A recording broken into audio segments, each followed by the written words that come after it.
금투세의 가장 큰 단점. 금융투자소득세. 금투세의 가장 큰 단점으로 자주 언급되는 몇 가지가 있습니다. 투자 심리 위축. 금투세 도입으로 인해 개인 투자자들이 부담을 느껴 주식, 채권, 펀드 등 다양한 금융상품에 대한 투자를 꺼릴 수 있습니다. 이는 금융시장의 유동성을 감소시킬 수 있고 장기적으로 자본시장의 성장을 저해할 가능성이 있습니다. 이중과세 문제. 금투세는 금융소득에 대해 별도로 세금을 부과하는 형태입니다. 그런데 이미 금융소득에 대해 다른 세금이 부과되고 있는 경우 이중과세가 발생할 수 있어 공평성 논란이 생길 수 있습니다. 복잡한 세금 신고 절차. 금투세는 다양한 금융상품에 대한 소득을 합산하여 세금을 부과하기 때문에 이를 계산하고 신고하는 과정이 매우 복잡할 수 있습니다. 특히 개인 투자자들에게는 이러한 복잡성이 큰 부담으로 작용할 수 있습니다. 세수 확보의 불확실성. 금투세를 도입해도 실제로 세수를 얼마나 확보할 수 있을지 불확실합니다. 특히 주식시장의 변동성이 큰 경우 예상보다 낮은 세수가 거둬질 가능성이 있습니다. 이러한 단점들은 금투세 도입에 대한 비판적인 시각을 제기하는 주된 이유 중 하나입니다. 이러한 금투세에도 불구하고 추진되는 배경은 금융투자소득세. 금투세가 단점에도 불구하고 추진되는 배경에는 몇 가지 주요 이유가 있습니다. 세수 확대 및 재정 건전성 확보. 정부는 국가 재정을 안정적으로 운영하기 위해 다양한 세수원을 확보하려고 합니다.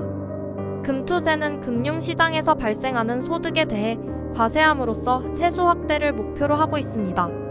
특히 고액의 금융소득을 얻는 고소득자들에게 세금을 부과함으로써 조세 형평성을 제고하려는 의도가 있습니다.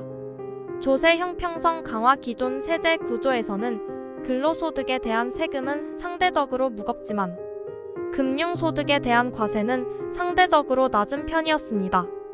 금투세는 이 불균형을 해소하고 근로소득과 금융소득 간의 세부담, 형평성을 강화하기 위한 정책적 도구로 활용됩니다.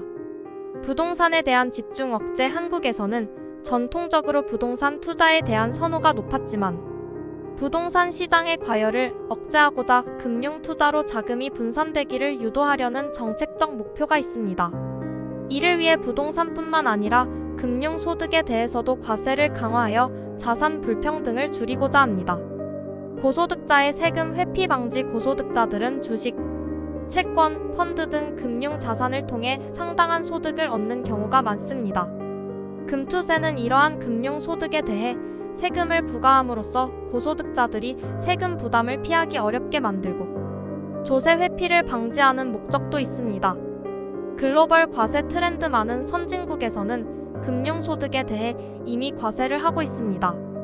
한국도 이러한 글로벌 과세 트렌드에 발맞춰 금융소득에 대한 과세를 도입하려는 배경이 있습니다. 이를 통해 글로벌 기준에 부합하는 조세 제도를 구축하려는 목적이 있습니다.